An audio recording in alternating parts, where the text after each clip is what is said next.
Hello viewers, in this class we are going to discuss about model analysis and simulative. Model analysis is useful in the construction of dams, airplanes, turbines, big centrifugal pumps, etc. So before the actual construction of dams or the construction of machineries like pumps or airplanes, a small model is made in the laboratory and tests are performed in the model to get the performance results. If the results are satisfactory, then the model is scaled up into the actual structure. So I can define a model as a small scale replica normally of the actual structure such as dams, turbines, etc. Whereas prototype is the actual structure or the machine. Model analysis, as I have told, is used to predict the performance of structures like dams, turbines, pumps, etc. before actually constructing or manufacturing. Models are made in the laboratory and tests are performed on them to get desired information. Next, coming to the similitude or the types of similarities. There should exist three types of similarities between a model and a prototype. Number one is the geometric similarity, number two is the kinematic similarity, and number three is the dynamic similarity. Geometric similarity. Geometric similarity is said to exist between a model and a prototype if the ratio of all the corresponding linear dimensions in the model and the prototype are equal.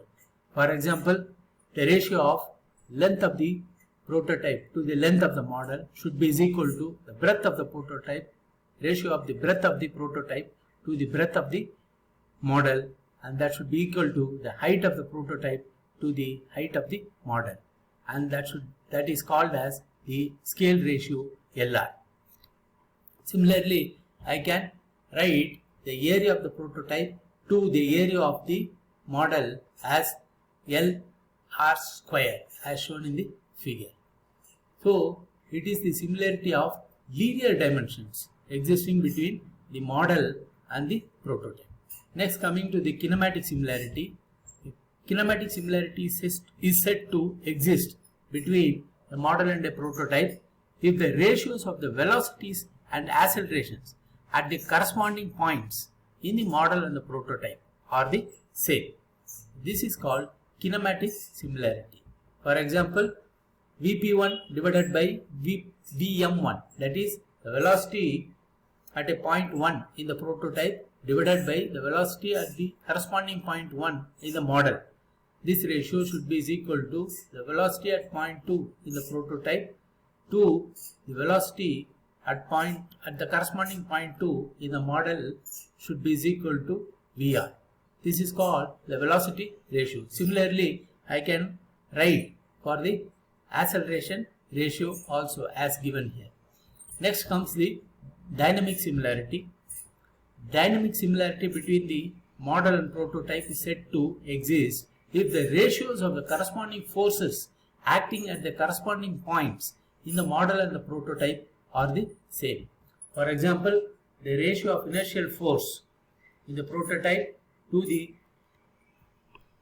inertial force in the model should be equal to the ratio of the viscous force in the prototype to the viscous force in the model should be equal to the ratio of the gravity force in the prototype to the gravity force in the model, and that is equal to Fr.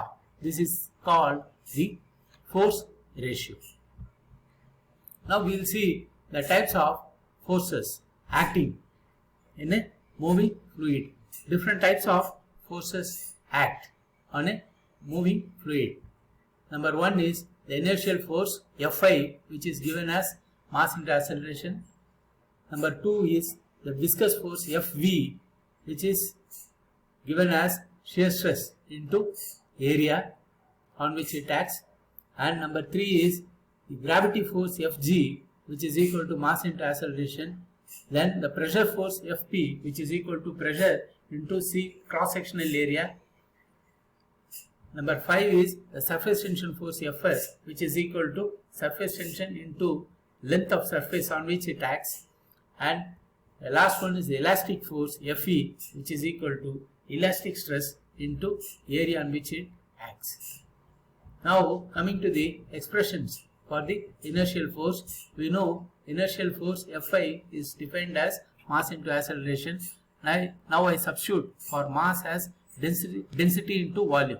Density into volume actually gives mass, into acceleration is once again velocity by time.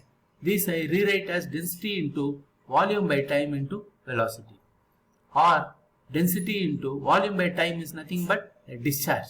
The discharge is equal to Q is equal to A into V. So I substitute for volume by time as A into V and velocity as V. Therefore I get Fi is equal to rho A V square. Similarly, I can develop an expression for the viscous force Fe, which is equal to shear stress into area.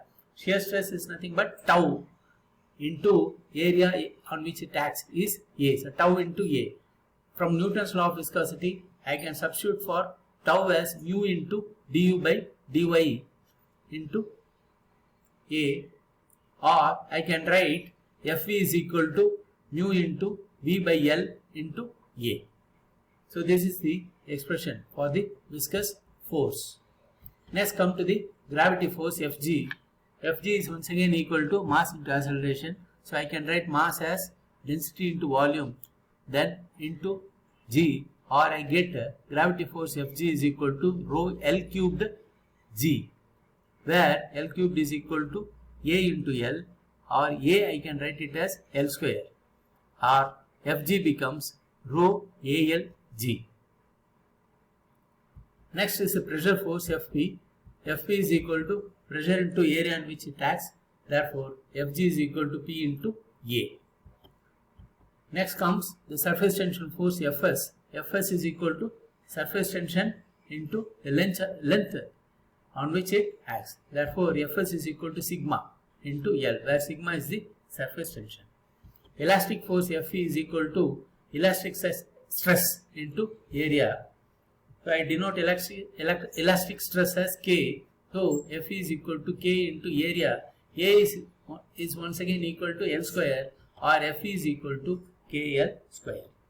Now we will see the different types of dimensionless numbers or dimensionless quantities. So first one is the Reynolds number.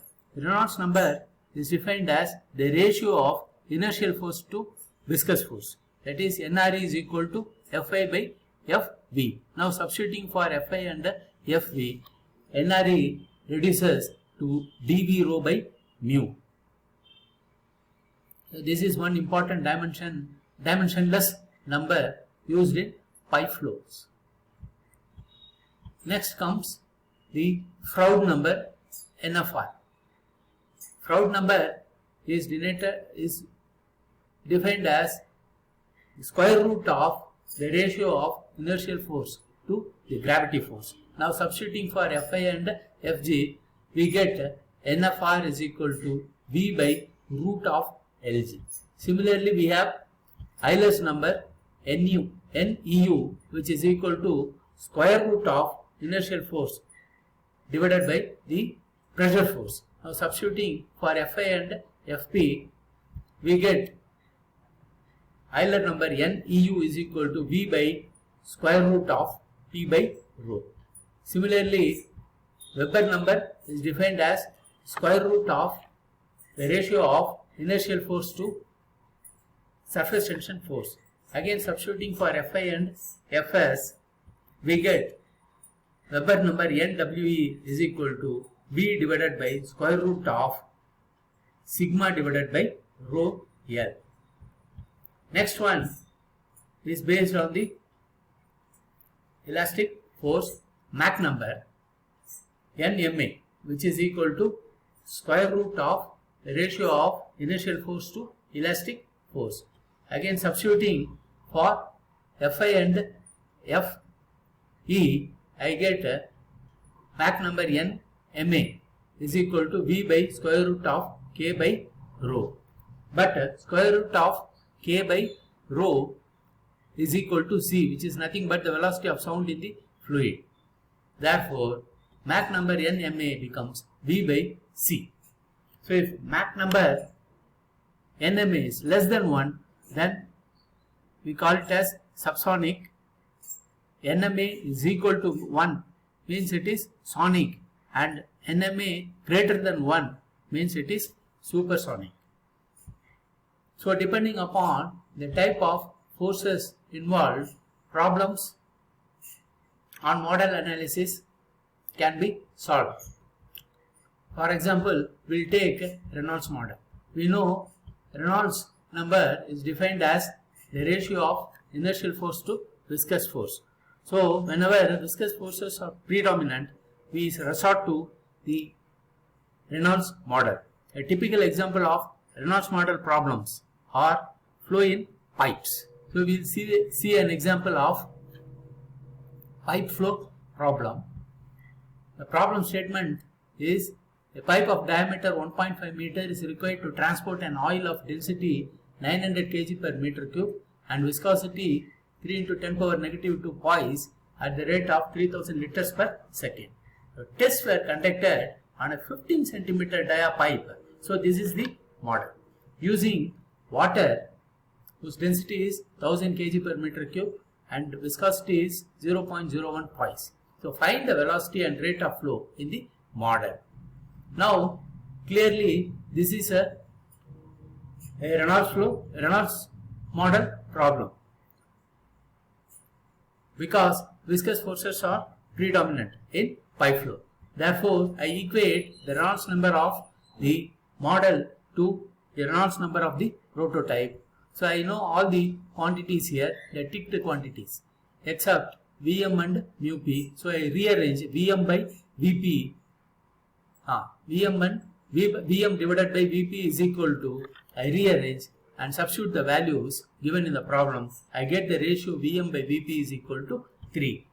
Now it is given Qp, that is discharge or flow rate in the prototype is 3000 liters per second, or it is 3 meter cube per second, and the diameter of the prototype is 1.5 meters. Therefore, I can calculate the velocity in the prototype, that is Vp is equal to Qp by Ap. We know discharge Q is equal to A into V. From that equation I can write velocity in the prototype is equal to Qp by Ap. I substitute the values there and get the velocity in the prototype as 1.697 meters per second. Now I know Vm by Vp, that is velocity in the model to velocity in the prototype is equal to 3. Therefore, I can calculate the velocity in the model, which is 3 times the velocity in the prototype. I get it as 5.091 meter per second. So once I know the velocity in the model, I can calculate the flow rate or Qm in the model as Qm is equal to Am into Vm. I substitute the values and get Qm as 0.0899 meter cube per second, or converting to liters per second, it is Qm is equal to 89.9 liters per second. So this is one typical example solved in Reynolds flow problems, or in problems where viscous forces are predominant. Similarly, problems can be solved using the respective models, that is Froude model or Weber model, depending upon the forces that are predominant in the problem. Please refer to the textbooks for problems on other laws. So that is for today. Thank you for watching. Meet you soon in the next class.